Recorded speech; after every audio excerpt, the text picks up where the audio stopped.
वैश्विक परिदृश्य में भारत की उभरती भूमिका। 1 प्रस्तावना।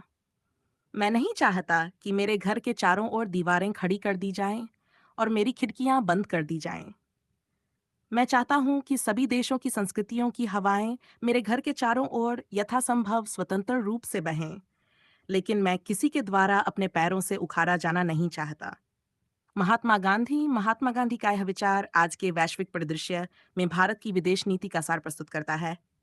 आज का भारत न तो विश्व राजनीति का मुखदर्शक है और न ही किसी एक महाशक्ति के गुट का अनुयायी।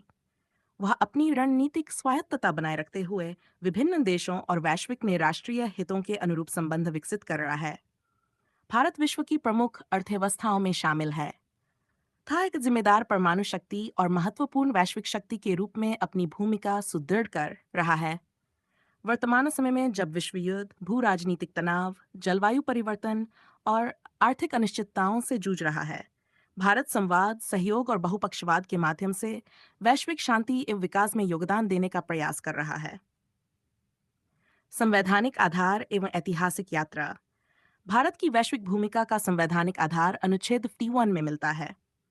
इसके अंतर्गत राज्य को अंतर्राष्ट्रीय शांति और सुरक्षा को बढ़ावा देने, राष्ट्रों के बीच न्यायपूर्ण एवं सम्मानजनक का संबंध बनाए रखने तथा अंतर्राष्ट्रीय विवादों के समाधान के लिए मध्यस्थता एवं पंचनिर्णय को प्रोत्साहित करने का निर्देश दिया गया है। स्वतंत्रता के बाद शीत युद्ध के दौर में विश्व दो प्रमुख शक्ति गुटों में विभाजित था। भारत ने जवाहरलाल नेहरू के नेतृत्व में गुट निरपेक्षता की नीति अपनाई। इसका उद्देश्य किसी शक्ति गुट का स्थायी सदस्य बनने के बजाय राष्ट्रीय हितों के आधार पर स्वतंत्र निर्णय लेना था। वनचाइफिस्से का पंचशील समझौता शांतिपूर्ण सा अस्तित्व, संप्रभुता के सम्मान और एक दूसरे के आंतरिक मामलों में हस्तक्षेप न करने जैसे सिद्धांतों पर आधारित था। आज भारत की विदेश नीति पारंपरिक गुट निरपेक्षता से आगे बढ़कर बहुसंरेखण और रणनीतिक स्वायत्तता स्ट्रेटेजिक ऑटोनॉमी की ओर अग्रसर है। हम अपना रास्ता चुनने का अधिकार सुरक्षित रखते हैं। जवाहरलाल नेहरू यह विचार आज भी भारत की स्वतंत्र विदेश नीति की मूल भावना को स्पष्ट करता है। सामरिक स्वायत्तता एवं स्वतंत्र विदेश नीति की वर्तमान विश्व राजनीति में भारत की सबसे महत्वपूर्ण विशेषताओं में से एक उसकी रणनीतिक स्वायत्तता है। भारत विभिन्न शक्तियों के साथ अपने संबंधों को किसी एक स्थायी बाध्यता के बजाय अपने राष्ट्रीय हितों के आधार पर संचालित करता है।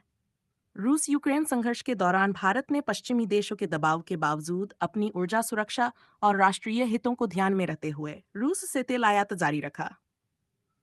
दूसरी ओर भारत ने अमेरिका, फ्रांस, जापान तथा यूरोप के साथ रक्षा, प्रौद्योगिकी, व्यापार और सामरिक सहयोग को भी मजबूत किया।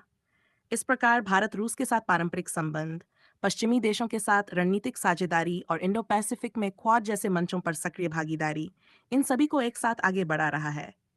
ये भारत की विदेश नीति में स्मार्ट पावर और बहुसंरेखण का उदाहरण है। ग्लोबल साउथ की आवाज भारत की उभरती वैश्विक भूमिका का एक महत्वपूर्ण आयाम ग्लोबल साउथ की आवाज को मजबूत करना है। विकासशील देशों की समस्याओं, गरीबी, खाद्य सुरक्षा, जलवायु वित्त, स्वास्थ्य, यिन संकट और तकनीकी असमानता को भारत ने वैश्विक मंचों पर प्रमुखता से उठाया है। भारत की जी20 अध्यक्षता 2023 इस दिशा में महत्वपूर्ण रही। भारत के प्रयास से अफ्रीकी संघ अफ्रीकन यूनियन को जी10 का स्थायी सदस्य बनाया गया। इससे अफ्रीकी देशों और व्यापक ग्लोबल साउथ की वैश्विक निर्णय प्रक्रिया में भागीदारी को बल मिला। वसुधैव कुटुंबकम, पूरा विश्व एक परिवार है।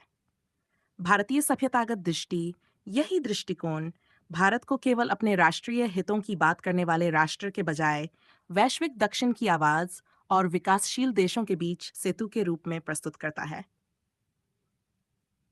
बहुपक्षीय मंचों पर भारत का बढ़ता प्रभाव। भारत आज अनेक महत्वपूर्ण अंतर्राष्ट्रीय संगठनों और मंचों में सक्रिय भूमिका निभा रहा है।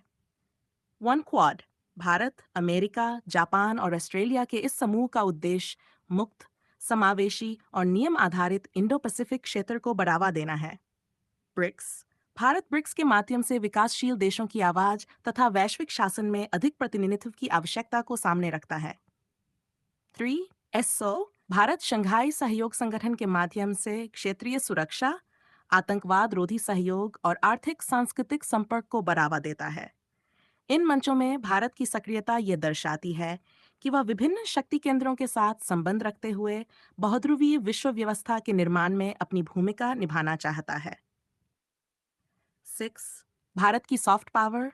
भारत की वैश्विक शक्ति केवल उसकी अर्थव्यवस्था और सैन्य क्षमता तक सीमित नहीं है। भारत की सॉफ्ट पावर भी उसकी अंतर्राष्ट्रीय प्रतिष्ठा का महत्वपूर्ण आधार है। योग, आयुर्वेद, भारतीय दर्शन, संगीत, सिनेमा, भोजन और लोकतांत्रिक सांस्कृतिक परंपराएं विश्व भर में भारत की सकारात्मक छवि को मजबूत करती हैं। संयुक्त राष्ट्र द्वारा अंतर्राष्ट्रीय को मान्यता मिलना भारत की सांस्कृतिक कूटनीति की महत्वपूर्ण उपलब्धि है। भारत ने मानवीय सहायता के क्षेत्र में भी सक्रिय भूमिका निभाई है। प्राकृतिक आपदाओं और मानवीय संकटों के समय भारत ने राहत बचाव अभियानों के माध्यम से सहायता पहुंचाई है। कोविड-19 महामारी के दौरान वैक्सीमेट्री के माध्यम से अनेक देशों को वैक्सीन उपलब्ध कराई गई। इससे भारत की पहचान एक जिम्मेदार और सहयोगी वैश्विक शक्ति के रूप में मजबूत हुई है। भारत के समक्ष प्रमुख चुनौतियां। भारत की वैश्विक भूमिका के विस्तार के साथ अनेक चुनौतियां भी मौजूद हैं। पहली चुनौती, क्षेत्रीय सुरक्षा। चीन के साथ सीमा विवाद तथा पाकिस्तान से संबंधित सुरक्षा चुनौतियां भारत की विदेश नीति के लिए महत्वपूर्ण हैं। दूसरी चुनौती, आर्थिक शक्ति। वैश्विक प्रभाव को स्थायी बनाने के लिए भारत को उच्च आर्थिक वृद्धि, रोजगार, विनिर्माण और तकनीकी क्षमता को लगातार मजबूत करना होगा। तीसरी चुनौती, आंतरिक विकास। गरीबी, बेरोजगारी, कुपोषण, सामाजिक असमानता और क्षेत्रीय विषमता जैसी समस्याओं का समाधान भारत की वैश्विक शक्ति को और मजबूत करेगा। चौथी चुनौती, वैश्विक संस्थाओं में सुधार। वर्तमान अंतर्राष्ट्रीय संस्थाओं में विकासशील देशों का प्रतिनिधित्व अभी भी पर्याप्त नहीं है। भारत संयुक्त राष्ट्र सुरक्षा परिषद सहित वैश्विक संस्थाओं में सुधार की आवश्यकता पर जोर देता रहा है। 8 आगे की राह।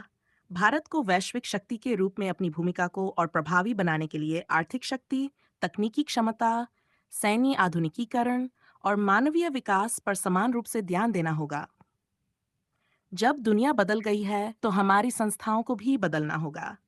नरेंद्र मोदी, यह विचार वैश्विक संस्थाओं में सुधार की आवश्यकता को स्पष्ट करता है। भारत को यूएनएससी सुधार, ग्लोबल साउथ की आवाज, जलवायु न्याय और बहुपक्षीय संस्थाओं के लोकतांत्रिकरण के लिए अपना प्रयास जारी रखना चाहिए।